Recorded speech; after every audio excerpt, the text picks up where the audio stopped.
everyone, welcome to this week's episode of Scandal Panel. Can you handle the scandal? Ooh, now you can see all of us, we are wearing pink today. And it's because at the request of our birthday boy, Ernest! Yay! Happy belated birthday! So how do you celebrate your birthday, Ernest? What do you do? Blowing cock, blowing 120 candles. Yeah. Now we know every day blow cock, right? Must be to stay I so young. wish. So I'm waiting for more new ones. So anyone just send your address and DM me. Wow. Yeah. Okay. So you have any special requests, please don't forget to DM Ernest on his Instagram, okay? Yeah, he will be more than happy to entertain your request. That's the reason why we are wearing pink. So this is also to commemorate all the ladies out there, and we're also raising awareness that it's Breast Cancer Awareness Month. So at the meantime, speaking of breast, have you guys seen the latest Instagram post by Britney? She's now showing all her little titties. Oh my goodness. Well, I'm not sure whether it's been taken down yet, but everyone has been like hashtag free the nip. So it's like that's literally on top of a free Britney movement. So, but basically, I think the good news is that we all are aware that Britney Spears has finally gotten rid of a conservatorship.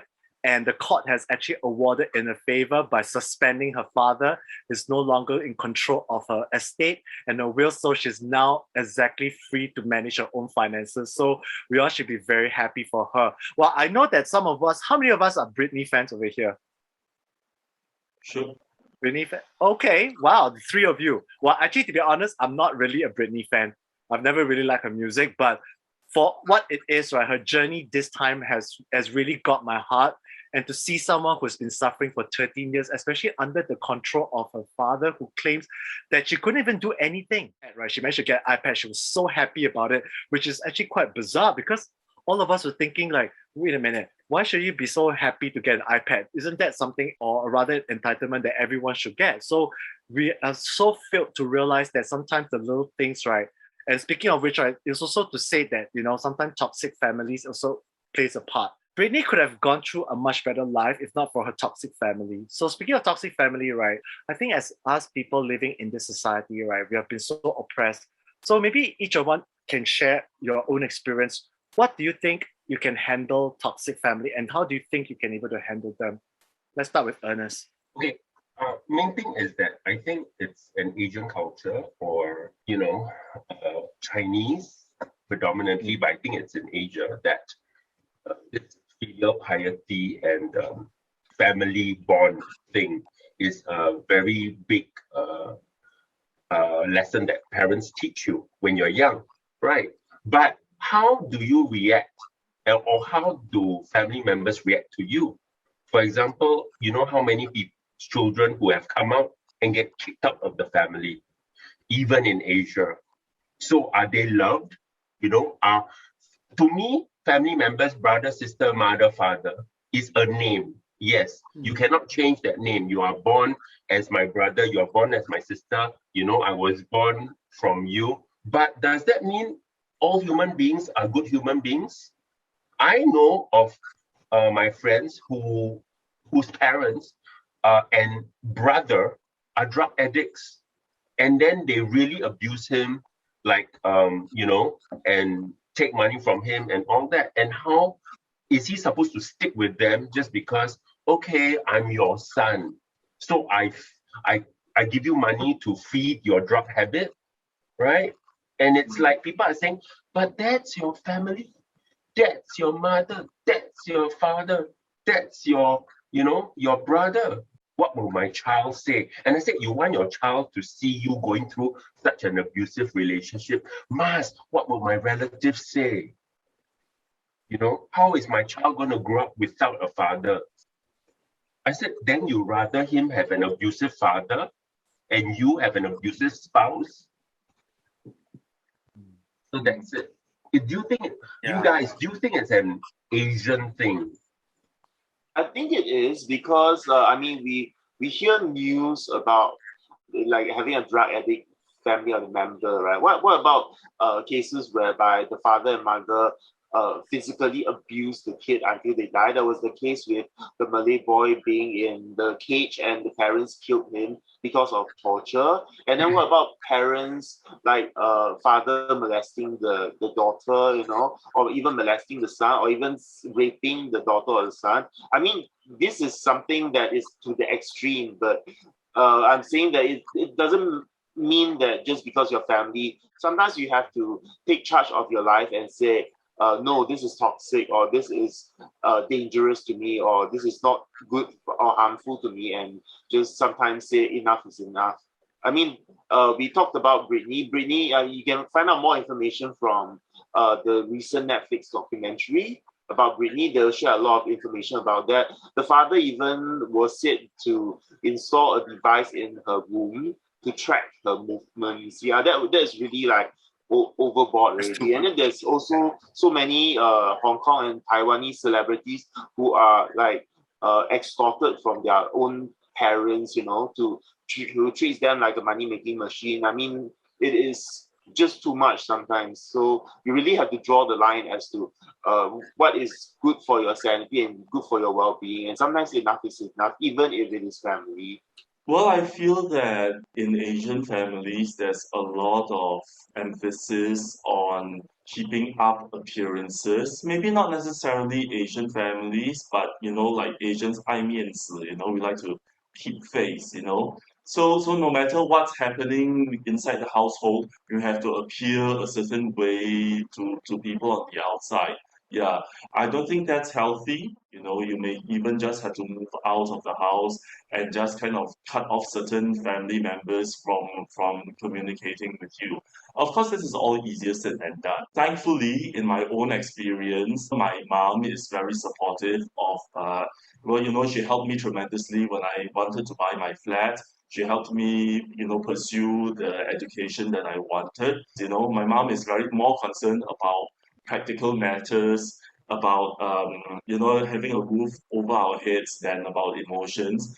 Kind of have the freedom to pursue what I want without having to kind of like answer for my actions to my family members. Yeah. I see Ernest has something to add. Okay, just one point, okay. Yes, your family members are there for you physically, right? But the question is your family there for you emotionally? Do you know, honestly, a lot of families, sometimes mine included, if I wanted $1 million, they can get $1 million from me. But if I wanted a shoulder to cry on, they're not there. But that's very different from like the father, mother extorting money from us. It's very different from the father raping the daughter. That's why, what are toxic family members? There is a list below. That's why you all can share it. What is a toxic family member? Is a family member there for you emotionally, which a lot are not. Do you know, I had one comment. Okay, if a family member had cancer, this is a real. If a family member had cancer, even though none of your family members are doctors, they will check with you. Oh, how are you going to eat? How you have transportation to your chemotherapy? You know what will happen? Is someone going to clean your house? Is someone going to take care of you? But if you tell your family member, I'm depressed, I'm going to commit suicide, I'm going to hurt myself, all silent. Yeah. Well, I think I just learned in my family not to discuss these things. No, that's why I will discuss it with you guys. Like you guys are my friends. Yeah, so I will discuss this with you guys. So the thing is that if your family is not there for you emotionally, by just having a listening ear and a shoulder to cry on, they are your lawyer, doctor. What is family? What is family? Yeah, but then we are also talking about not imposing a certain definition to what family is, right? If your family members treat you like shit, then maybe you don't have to be part of that family. However, nothing exists from one spectrum to the other one. So I do believe that what Stephen has mentioned, right? Yes, it's sometimes it's like, if you base on what you can take from your family and if you appreciate for the little things for what they can do for you, and that's very good because different people have different take on handling certain family members. And in case if let's say if we do not have a relationship with our own personal family, that's where it's very important. We must find our own chosen family. So if you don't have our own chosen family, which is among our friends, right, then it's going to be quite sad. So basically, as what the attachment has shown, how do I recognize toxic family members? So when you leave the presence, you often feel worse than you did before. So this is one of the topics that it's often mentioned. And how do you recognize a toxic family member is when they try to control your life. They'll tell you what kind of decisions to make. Does it sound very familiar? Right. Yeah. So, and they always seem to criticize you, anything and everything. Right. So, and on the other spectrum, they can come across as being physically, verbally, or emotionally abusive. And I think this is something Ernest can relate to, right? So, and they always seem to need you to come to their rescue. I think this applies to Jonathan, am I right? So don't forget there's gaslighting as well. Yeah. A lot of toxic members are very guilty of gaslighting. This is very true. How about those religious families that instead of listening to your problems or giving you a hug, I will pray for you. Can you be human and give me a hug, hold my hand, and listen to me, be a listening ear? But I think there are people who are also having difficulty processing and showing outward displays of affection. There are people who struggle with that. I guess it's no news for those of you who are watching, coming from a society like Singapore, Asian society, it's a first world country. Always strive to be good, strive to be number one. And that's what, push us our kiasu culture and the kiasi culture. So end of the day, it's like it's really an ongoing rat race. It's like, if you always have to be better than the other person. So there's always no form of way of how to nurture.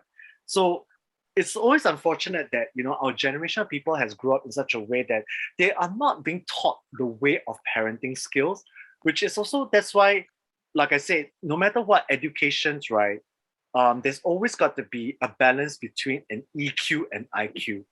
As a parent, regardless, whether you're adoptive parents or a blood parent, right, there's always must be a form of understanding whereby you have to develop both IQ and EQ. I've seen so many parents, right, we have high IQ but super low on EQ, which is a case whereby what Ernest has suggested, like, I can provide you with a lot of things. I can provide you this, I can provide you with that. But when it comes to emotional support, they know nothing.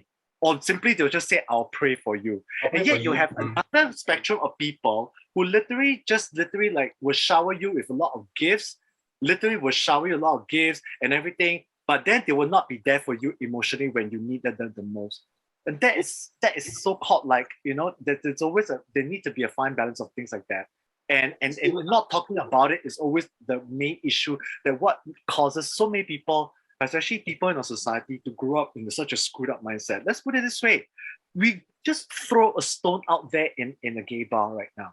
How many people out there are so superly fucked up? One of my teachers in university has a saying that as we grow older, we realize that, actually our parents don't know everything, so they are really just trying their best. So let's not confuse that with, actual toxic family members who do mean harm to their offspring. I just want to end this whole topic with a quote, okay? Blood is not thicker than a piece of mind. Now, I would like to end this topic about toxic family members by bringing the focus back to Jamie Spears with a special message from me. Jamie Spears. You! How dare you do this to Britney? You've been living off her since she was 12 years old. You still want to take money from her? Huh? How dare you keep her under your control for so long? And how dare you make us think that she's crazy, even though she has been doing these world tours, she's been entertaining us for so many decades. You! I hope you will rot in hell and you will be tortured till the end of time. Oh my God. Wow, that was a very passionate and heated moment for Stephen. All right. And if you guys have any further question or anything that you'd like to add on, please feel free to leave down in our comments below while we move on to our next segment.